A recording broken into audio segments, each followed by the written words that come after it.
আসসালামু আলাইকুম রহমতুল্লাহি অবরকাতুহ।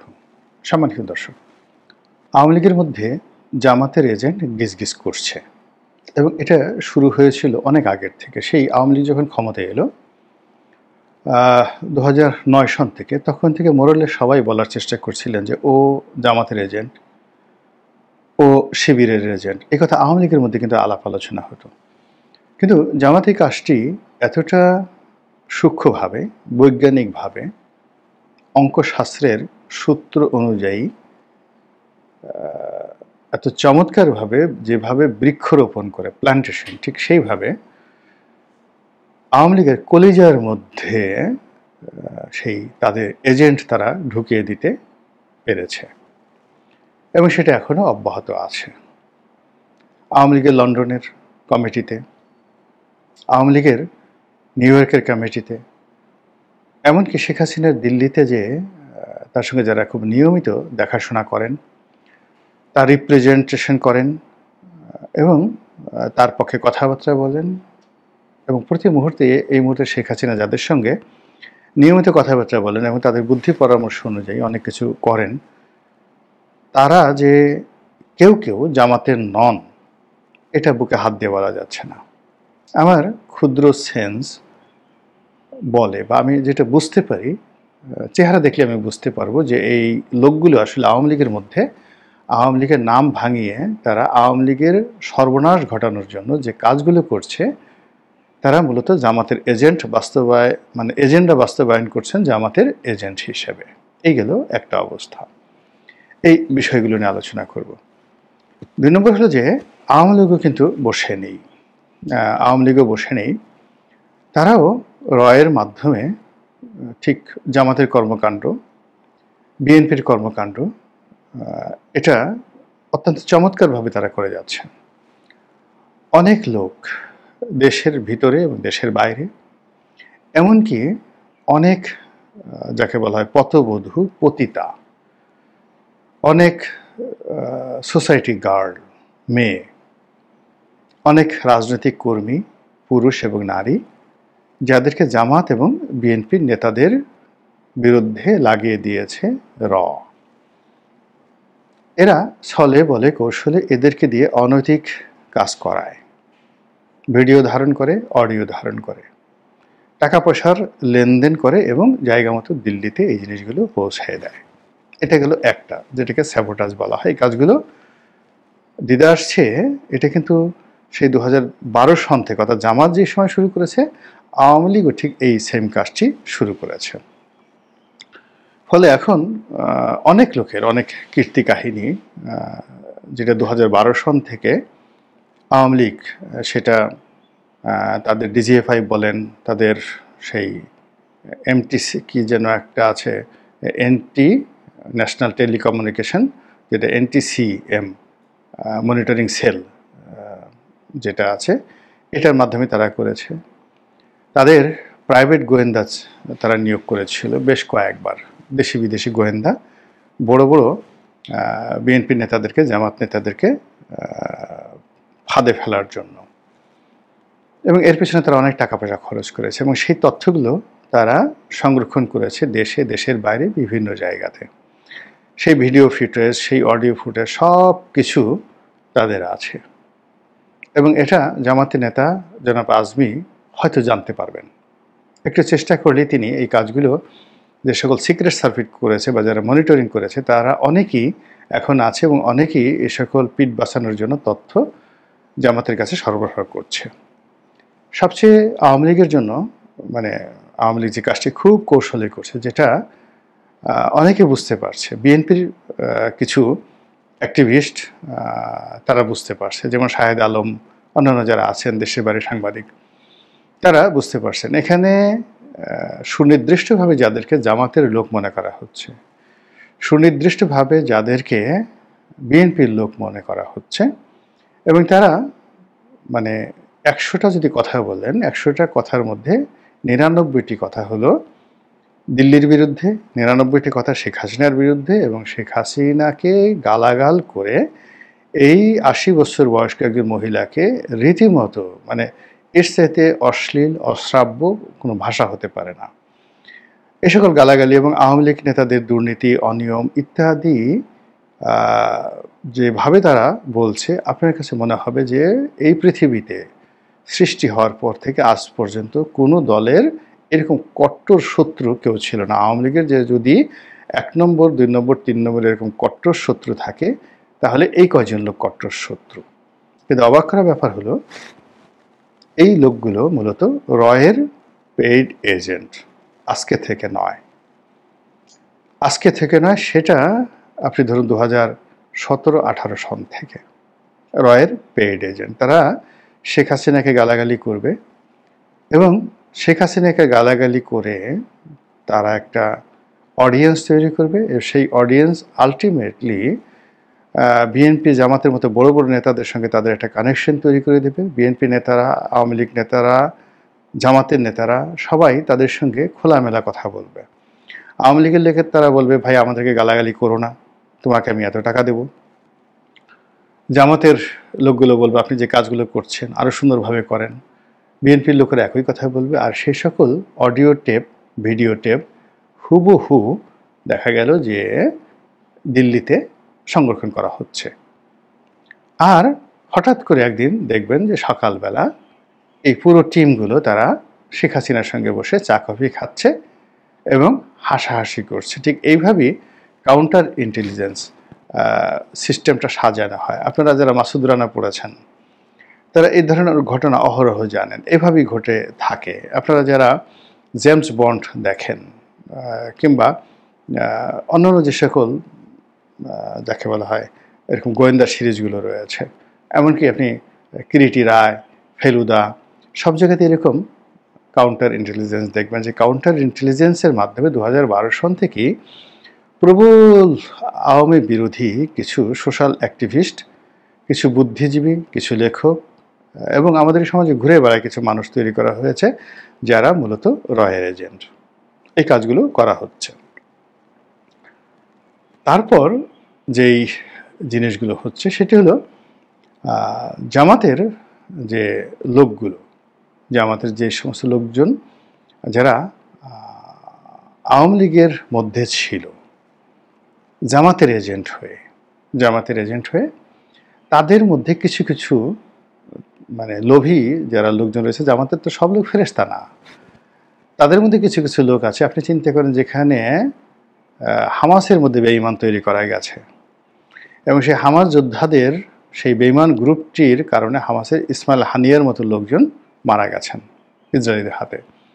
ইরানের মধ্যে কাউন্টার ইন্টেলিজেন্সের বেঈমান তৈরি করা হয়েছে এই এত বড় একটা যুদ্ধের মধ্যে।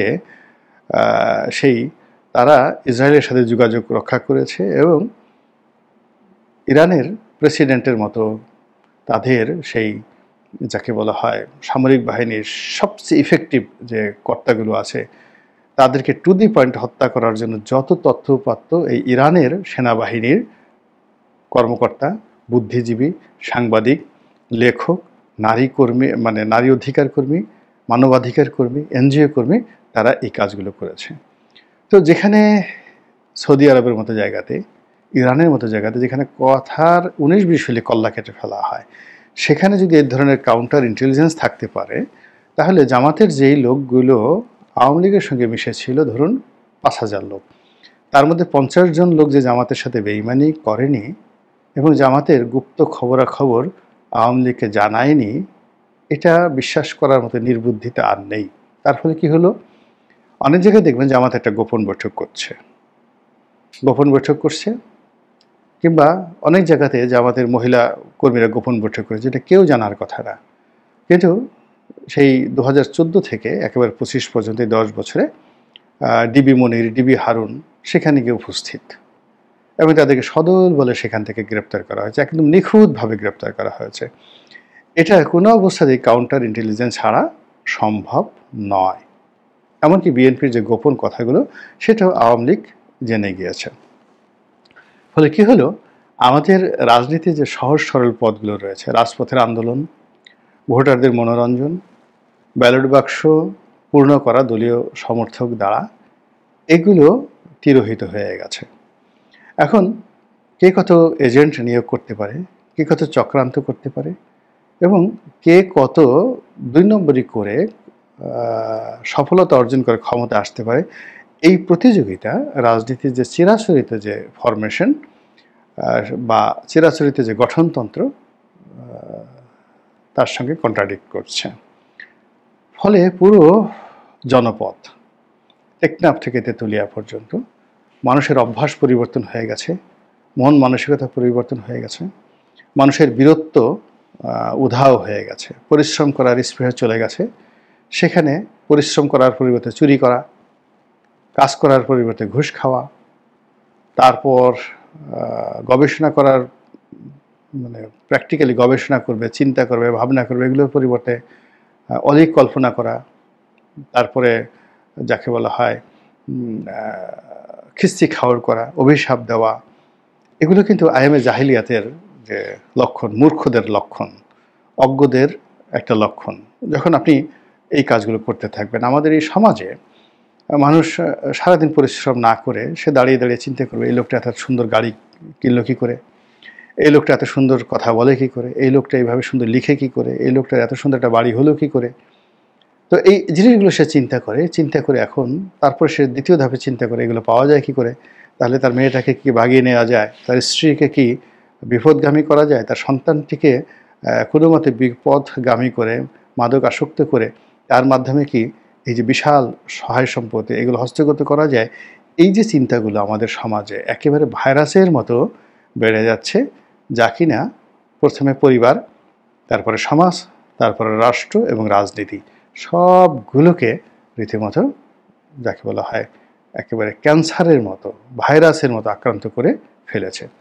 আর সেই দিক থেকে সব রাজনৈতিক দলগুলোই অনেকটা যুদ্ধের ময়দানে যাওয়া হয় প্রতিপক্ষের খবরাখবর নেওয়ার জন্য।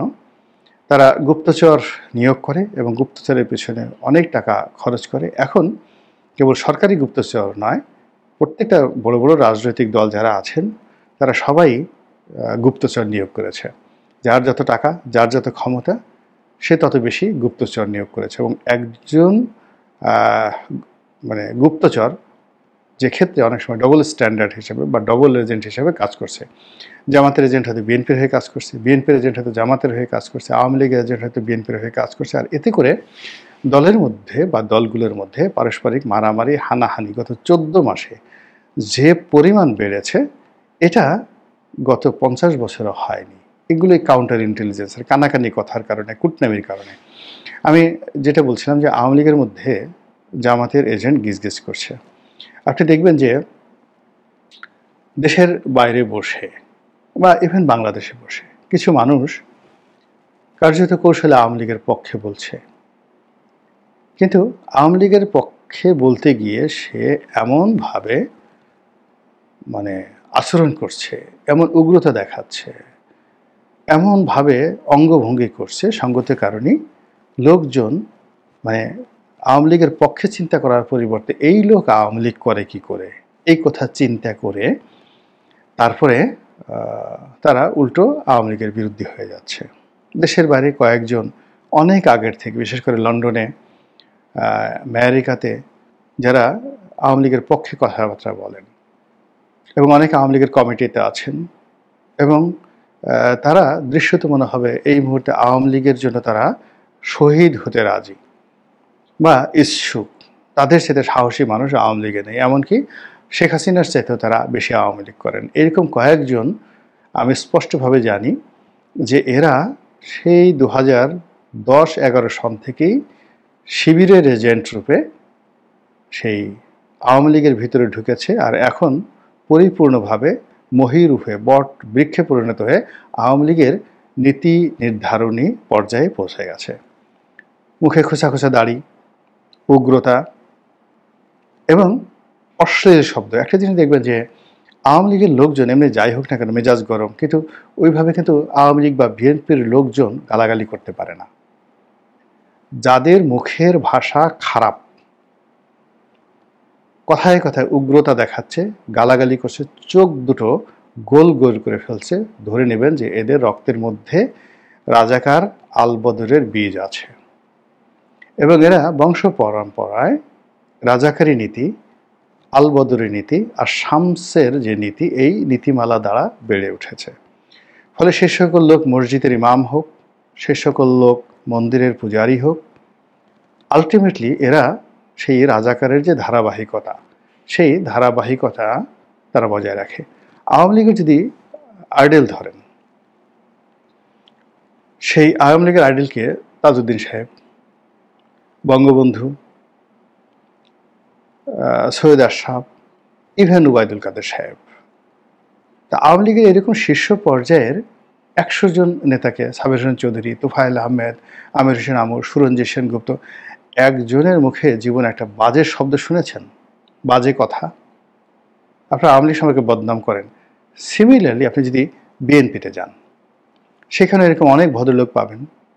কিন্তু এই যে আমাদের সমাজে এখন যে অশ্লীল অশ্রাব্য গালাগালি কারা করছে, অনলাইনে করছে, বাইরে করছে, আর মুনাফিকে কারা করছে, এটা বলার দরকার নাই। তো কাজেই বিএনপি হোক, আওয়ামী লীগ হোক কিংবা জামাত হোক, এই নাম ধরে যারাই গালাগালি করছে, প্রতিপক্ষকে খিস্তি খাওয়ার করছে, আপনি ধরে নেবেন এদের সকলের মূল এক। এরা শুধুমাত্র সময়ের প্রয়োজনে কেউ ডবল স্ট্যান্ডার্ড, কেউ ডবল এজেন্ট, কেউ কাউন্টার ইন্টেলিজেন্স এর যে পদ্ধতি, সে অনুযায়ী তারা দেশ, জাতি এবং রাজনীতির সর্বনাশ করছে। বিএনপি এবং আওয়ামী লীগের মতো যারা রাজনৈতিক দল, এই সোজা একটা জিনিস, মানে আমরা লতে একটা বিষয় পড়েছি, বাই বর্ন ক্রিমিনাল, মানে জন্মগতভাবে কিছু লোক অপরাধী হিসেবে জন্ম নেয়। 2 নম্বর হলো যে মানুষের অঙ্গভঙ্গির মধ্যে তার অপরাধ প্রবণতা ফুটে ওঠে, মানুষের ভাষার মধ্যে তার অপরাধ প্রবণতা ফুটে ওঠে, তার ইচ্ছা শক্তি ফুটে ওঠে, এমনকি হাতের লেখার মধ্যে তার অপরাধ প্রবণতা ফুটে ওঠে। তো সেই দিক থেকে আওয়ামী লীগের লোকজন যারা জামাতের বট বাহিনীর ভাষায় গালাগাল করছে, প্রতিপক্ষকে রাগারাগি করছে, আপনি নিশ্চিত ধরে নেন যে ওটা রাজাকারের রক্ত, ওটা আওয়ামী লীগের রক্ত নয়। বিএনপির মধ্যে যে লোকটি ওইরকমভাবে গালাগাল করছে, প্রতিপক্ষকে অশ্লীল অশ্রাব্য ভাষায় গালাগাল করছে, বট বাহিনীর মতো গালাগাল করছে, জামাতি বট বাহিনীর মতো গালাগালি করছে, আপনি ধরে নেন দুনিয়া উল্টে গেল, সে যদি তারেক রহমান সাহেবের ঘনিষ্ঠ বন্ধু হন, বেগম জিয়ার আত্মীয় হন, ডাজ নট ম্যাটার, ওটা জামাতের প্রোডাক্ট, ওটা রাজাকার আলবদরের প্রোডাক্ট। এই জিনিসগুলো যদি বুঝেন তাহলে বুঝতে পারবেন। আবার জামাতের যারা লোকজন, তাদের মধ্যে আওয়ামী লীগের লোকজন কীভাবে ঢুকে আছে, এটাও জামাতের লোকজন বুঝতে পারবেন। আওয়ামী লীগের কতগুলো বৈশিষ্ট্য রয়েছে, সেই বৈশিষ্ট্য যদি তাদের মধ্যে দেখেন, বুঝতে পারবেন যে এটা রয়ের এজেন্ট এবং এটা আওয়ামী লীগের এজেন্ট। তো এই যে সেটা কি, সেটা হলো কোনটা রয়ের এজেন্ট। আমি জামাতকেও বলে দিই, এর কারণ হলো বিএনপিকে বলছি, আওয়ামী লীগকে বলছি, জামাতে বলবো যে আমাদের ব্যাপারে বলেন না কেন। জামাতের যে লোকগুলো যারা বিএনপির মধ্যে এবং আওয়ামী লীগের মধ্যে ঢুকে আছে, তারা হোমোজেনিয়াস, মানে সব সময়ই তারা গালাগালি করে, খিস্তি খাওয়ার করে, চোখ মুখ ভেংসি দিয়ে, মানে সবসময় 24 আওয়ার্স, এবং তাদের শুরু থেকে শেষ পর্যন্ত কখনো ভালো কিছু তাদের মধ্যে নেই। এটা হলো রাজাকারী, আলবদরি আর শামসির স্বাভাবিক বৈশিষ্ট্য। আর রয়ের এজেন্ট হিসেবে যারা জামাতের মধ্যে আছে, জামাতের পক্ষে বলার চেষ্টা করছে, তারা একবার ওয়াজ করবে, একবার ভালো কথা বলবে, একবার সাহিত্য নিয়ে, দর্শন নিয়ে কথা বলবে, একবার হুজুর হওয়ার চেষ্টা করবে, আবার একটু পর অসভ্য হওয়ার চেষ্টা করবে, ধর্ষণকারী হওয়ার চেষ্টা করবে, উলঙ্গ হওয়ার চেষ্টা করবে। এই জিনিসগুলো দেখে বুঝতে পারবেন যে এগুলো রয়ের এজেন্ট, এরা ডবল স্ট্যান্ডার্ড করছে। এরা মানে আওয়ামী লীগের যে বেসিক ফান্ডামেন্টাল যে ক্যারেক্টারিস্টিক্স, সেটার সঙ্গে বাকি যে জিনিসগুলো, অভিনয়গুলো যুক্ত করছে, সেটা নিয়ে তারা হোমোজিনিয়াস হতে পারছে না। মহান আল্লাহ আমাদের সবাইকে হেদায়েত দান করুন এবং হেফাজত করুন। আসসালামু আলাইকুম ওয়া রাহমাতুল্লাহি ওয়া বারাকাতুহু।